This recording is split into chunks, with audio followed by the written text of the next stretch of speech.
When you change the way you see the world you see changes. When you change the way you see the world you see changes means when we take an active role in changing not only how we perceive the world, but how we construct and put together the world outside of us, we begin to see things other people cannot see, we begin to understand things other people cannot understand, and we learn. We learn to adapt to change as it's occurring instead of just after the fact. Now, there are two ways I'm going to ask you to change the way you see the world today. Number one is to understand that culture is very much like a garden, which means as leaders in organizations, we are responsible for preparing the soil, planting the seeds, and picking the fruit of that garden. That also means, like a garden, culture is not something we can just set and forget. Our culture requires sunlight, nutrition, and water. And like water, culture starts at the top of an organization, flowing downhill with gravity, affecting everyone that it touches. In short, what that means is, as leaders in organizations, we get the culture we create, we get the culture we cultivate. Said more provocatively, we get the culture we deserve. That is the first way I'm going to ask you to change the way you see the world. Now, for culture, for many people, is like this amorphous thing that is undefinable. Culture has actually been very well studied in psychology and very well defined. Here's a definition of culture. Culture is the environment in which we live and work. That's what makes it organizational culture. The rest of this is culture writ large. So culture is made up of our beliefs, behavioral rules, traditions, and rituals. These are the components of culture. Beliefs are simply how we see the world. Behavioral rules are the rules that govern our behavior. Traditions and rituals are simply things we do repeatedly.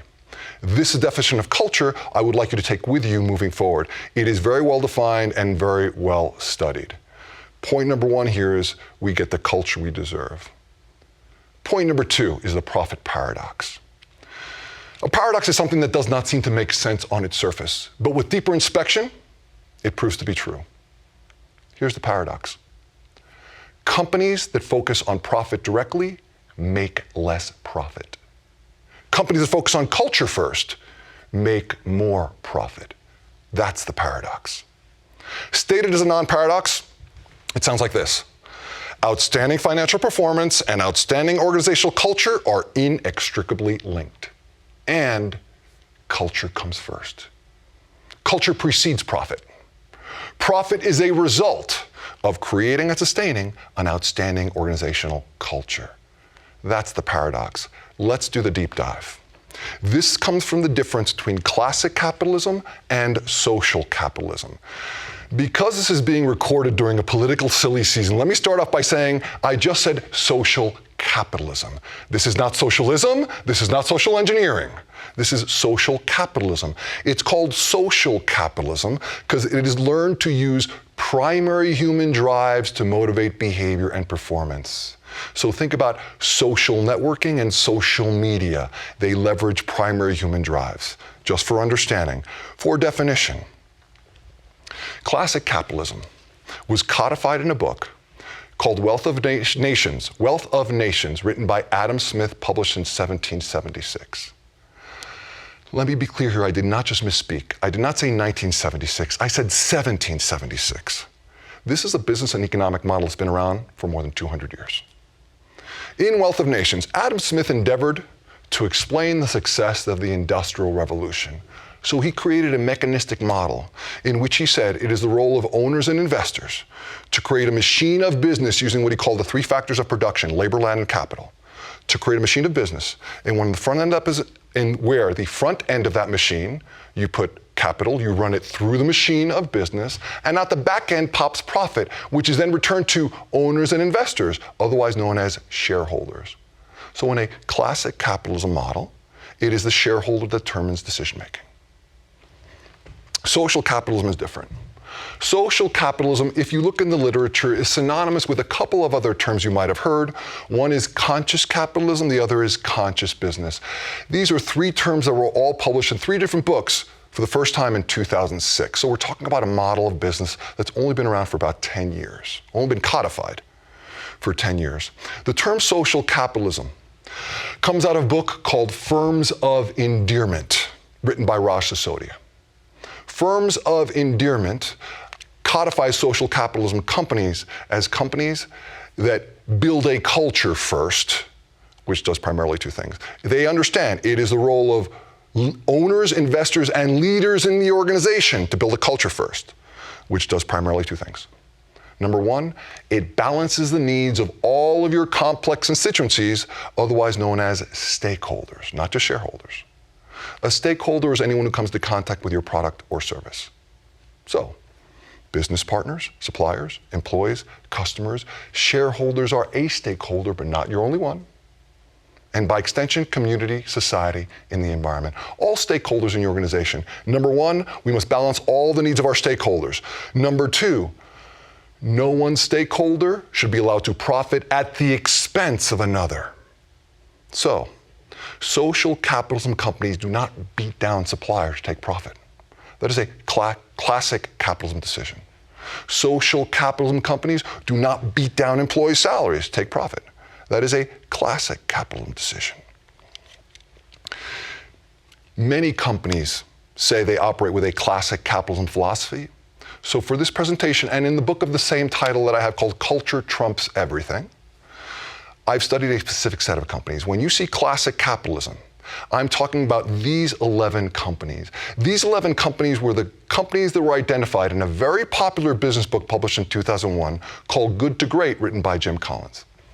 Good to Great identified these 11 companies as moving from good to great because of their ability to create a return for their shareholders. These were the outstanding performers between 1990 and 2000 when Collins studied these companies. I'm going to update their performance for you over the last 12 years. These are the 20 publicly traded companies that were identified in Firms of Endearment. Let me give you some of the pushback I get during presentations. Gustavo, eBay is up there, Google is up there. Those are technology companies. Yeah, that's true.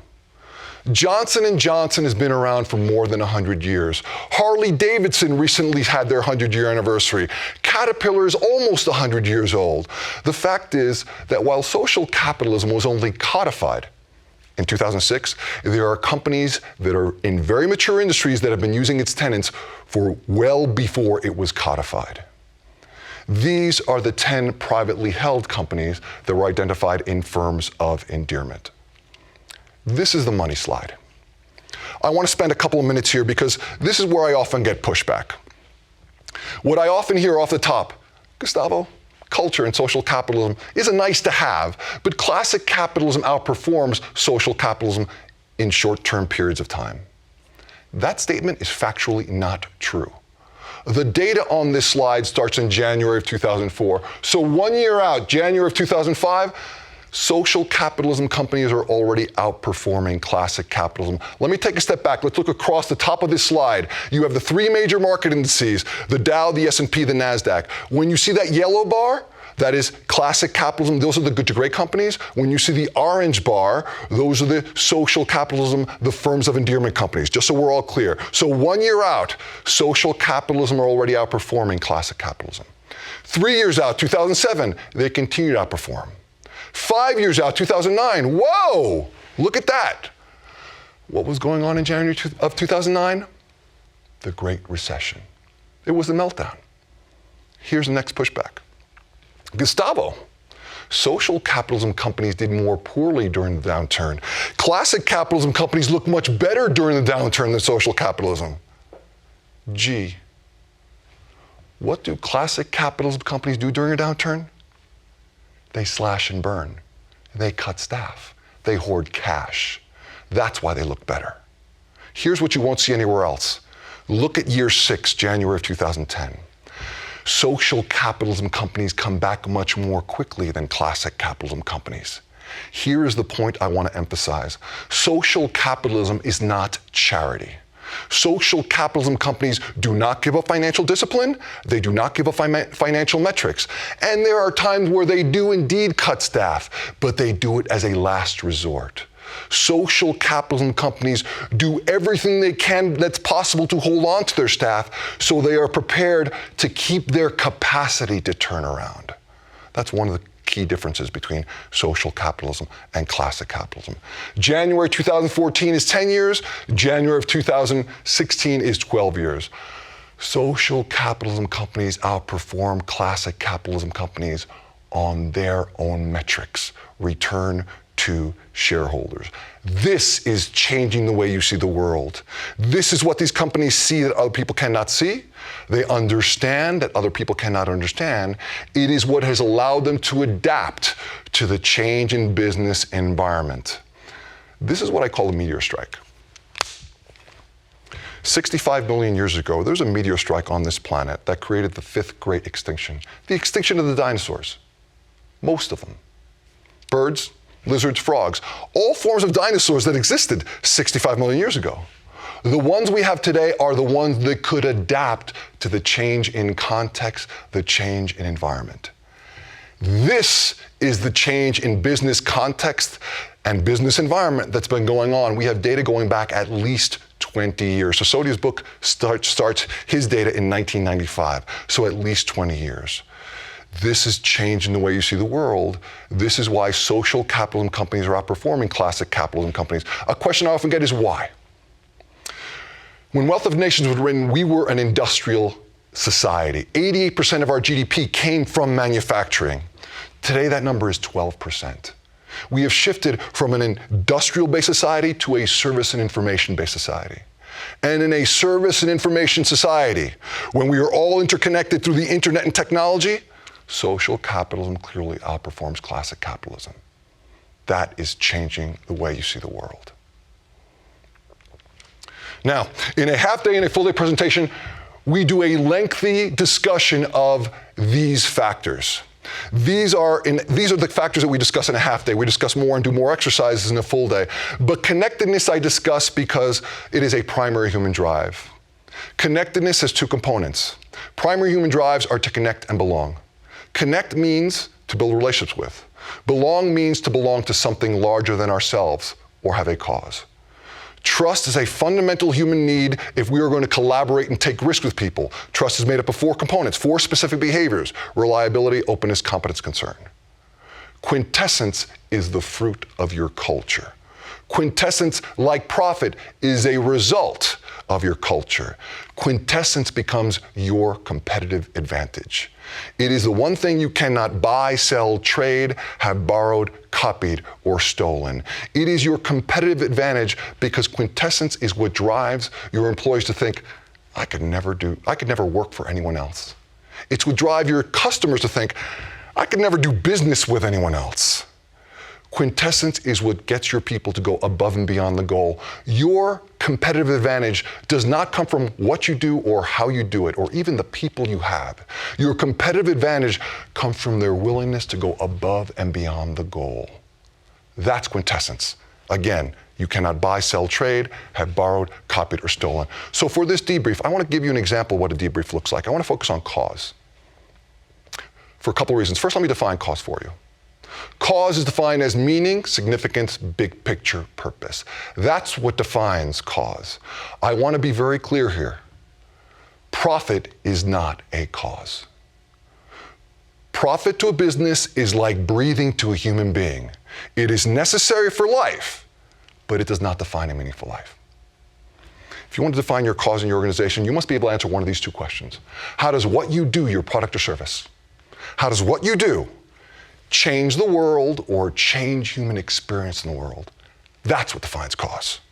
How does what you do, your product or service, change the world or change human experience in the world? That's for definition. Now, there are 2 points that I make, and I will ask you to simply stipulate them for me because I want to do the debrief. Point number 1 around cause. People work harder for cause than for cash. We must first take money off the table, making it a non-issue. But then people work harder for cause than for cash. Firefighters, law enforcement do not risk their lives for their salary. Soldiers do not go to war for combat pay. This is part of taking money off the table. Then people work harder for cause than for cash. Now, in business, I talk about organizations focus on cause because most organizations focus on things like vision, values, mission statements.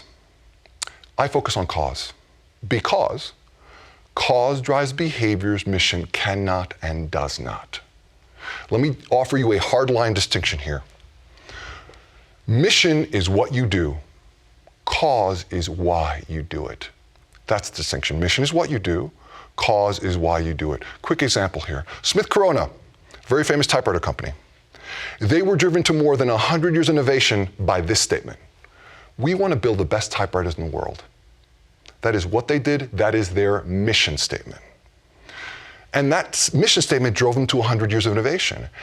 The problem was there was a change in business context to which they did not adapt. In 1991, Smith Corona partnered with Acer Computer Company.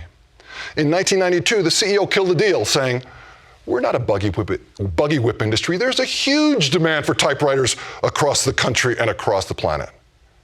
In 95, Smith Corona filed for bankruptcy for the first time, and Acer went on to become the 4th largest computer manufacturer on the planet. This is in large part because they were driven by mission and not cause. Had they had a cause like, we want to be everywhere that human beings record thought, they might have become an Evernote or something like that. They were already partnered with a technology company. So how do you identify your cause? I'm going to give you 4 steps to do this, and these are the steps that I've used in my consulting relationships. Step number 1, you must find out where you are. You must inform this process. So step number 1 is you go to your employees across the board, not just your leadership team, and you ask them, what do you see our cause being currently? Not what you think your cause should be. You'll drive that in step 2. Step number 1 is to find out where you are, and this is a necessary step because if I were coming to your place of work for the very first time and I got lost, I'd have to call you and say, hey, I'm totally lost. How do I get to you? First question you'd ask me would be, where are you? To identify cause, you must know where you are first. This is how you find out where you are, which means you may think your cause is here, and your employees think your cause is way out here, which means there's a lot of communication needs to take place. Step number 1, find out where you are. And that, again, that is a 30-day step. You can start that tomorrow. Step number 2. Now you go to a group of, I suggest, 8 to 12 people. And you say to them, we would like your help to refine and define our cause. Step 2 is refine and define.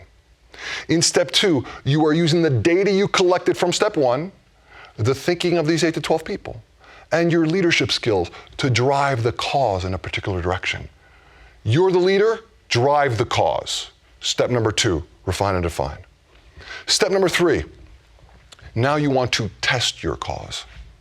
Test your cause means testing it internally with employees who are not part of step 2 and externally with your clients. It's got to resonate in both spaces. You're testing for resonance. It's got to make sense to both your employees and your clients. Testing for resonance, step 3.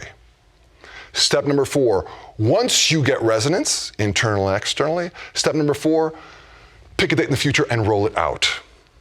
Roll it out means from that date forward, you yourself and you teach your employees to do the same thing. When people ask you what you do, you give your cause first.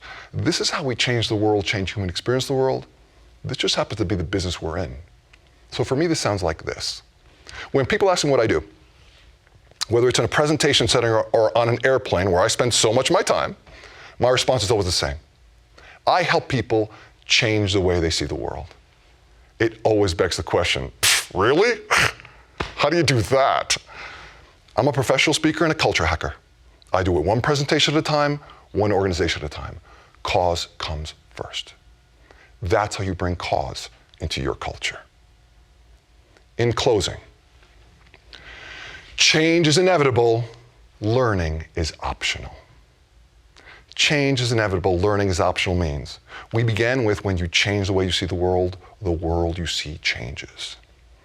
We said that when you change the way you see the world, we can see things other people cannot see, understand things other people cannot understand, and we learn to adapt to change as it's occurring instead of after the fact. We also said that culture is like a garden. We're responsible for preparing the soil, planting seeds, and picking the fruit of the garden. And one of those changes is social capitalism outperforms classic capitalism companies on their own metrics across all time frames. That's changing the way you see the world. There's a saying in Eastern philosophy I like a great deal, which translates to this. There are three things that cannot long be hidden: the sun, the moon, and the truth. Here's the truth about culture as I see it. As we said, culture is very much like a garden, which means left unattended, our gardens will grow all sorts of weeds and plants that A, you have no interest in growing, and B, will actually choke out the fruits, the vegetables, and the flowers you do want to grow. But if you spend time in your garden, if you spend time in your culture, and you go through picking out the weeds and plants you don't want to grow, it becomes a lot easier to grow the fruits, the vegetables, and the flowers you do want to grow. Culture trumps everything means at this level, you have a tremendous amount of influence over your culture. Don't give that up. This is the difference between working on your business and working in your business. Working on your business means working on your culture, because culture trumps everything. Thank you for the privilege of your time and attention.